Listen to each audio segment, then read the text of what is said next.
Hey guys, Jenna here and welcome back to another scene review.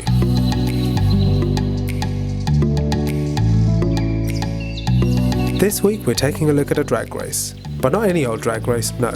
This is the drag race that kickstarted a 10-movie franchise all about fast cars and family. It's Fast and Furious. The entire series spans 20 years, with a questionable latest installment, F9, being released in 2021. I'm actually really fond of these movies, not just because they feature some extreme modded cars and the latest beautiful supercars, but the action scenes are equally as outrageous, with each movie trying to outdo the last. Most of these sequences are well choreographed and sometimes crazy. Now don't get me wrong, crazy is good, but the recent films may have taken this a bit too far. But I want to talk about the movie that started this car craze, The Fast and the Furious. Released in June of 2001, starring Vin Diesel, Michelle Rodriguez and Paul Walker, the movie focuses on the modified car industry and its ties to illegal street races and criminal activities. An undercover cop is tasked with bringing down an unknown gang which carries out heists using souped-up motors. But that's not what we're going to be concentrating on. Although that bit with the truck and the car sliding underneath it, that bit's amazing. No, we are here for the film's final face-off between Toretto and Brian. Let's get to it. The scene starts with Dom's Dodge Charger pulling up to a red light, and Brian's Toyota Supra chasing after him. Both cars pull up to the stop line in a wide shot, with a handheld pan across to Dom, taunting Brian into a drag race. Throughout the race you'll see interior shots of both cars, so you can follow along with the action and experience the speed. This is probably a long-range telephoto shot from the stop line. A quarter mile is still a long distance. Now begins the stare down. Both drivers are warming up their engines. A lot of symmetry is used for the race to highlight the fact that this is a showdown between good and evil. Brian is in a colourful bright car, whereas Dom is in a loud black car, representing each of the characters' personalities. Obviously I'm going to be recreating this race at some point. I even got the car. Look at that!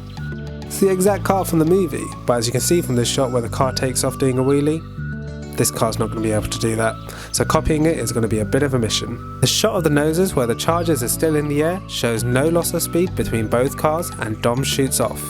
Ideally, these follow shots from behind and in front would have been shot using a camera mounted to a gyro-stabilised arm, attached to a smooth riding 4x4. In this case, however, the crew decided to let a cameraman sit in the sidecar of a motorbike. I'm not even joking, take a look at this. You have two stunning cars, and then there's this thing plodding along beside it. Now this bit is visually stunning. The reflection of the Supra catching up to Dom and the camera shake as both vehicles battle for first place. The race is already tense enough, but of course the director wanted a train to make sure the audience was on the edge of their seats. Here are a few close-ups of the train to show its immenseness and power.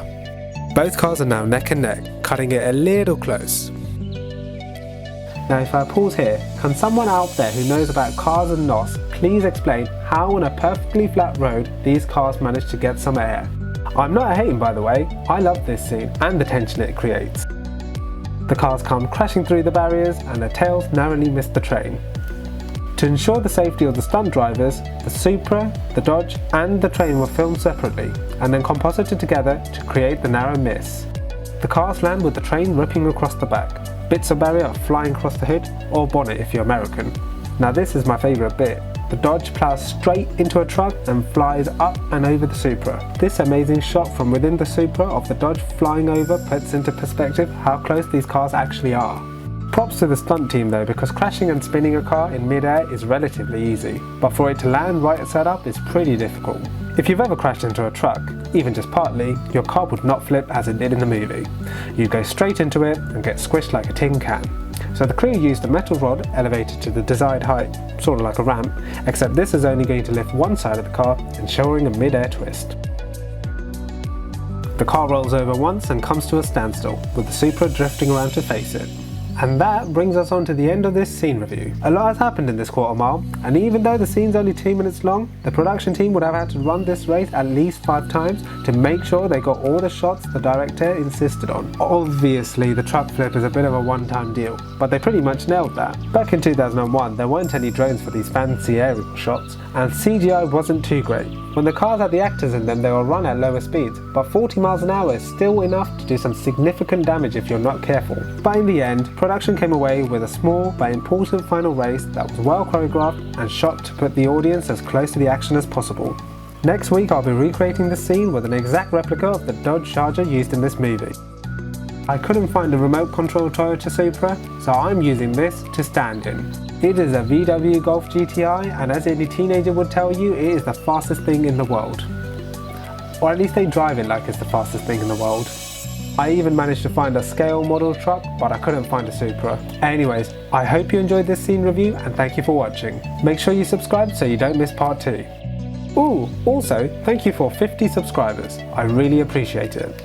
I know that doesn't seem like much, but I'm not really vlogging, nor am I standing around in public handing out money for people to do stupid stuff. Cinematography is a specific interest, and for 50 of you guys to follow and be interested really means a lot to me. And I absolutely love interacting with your comments, so keep that coming.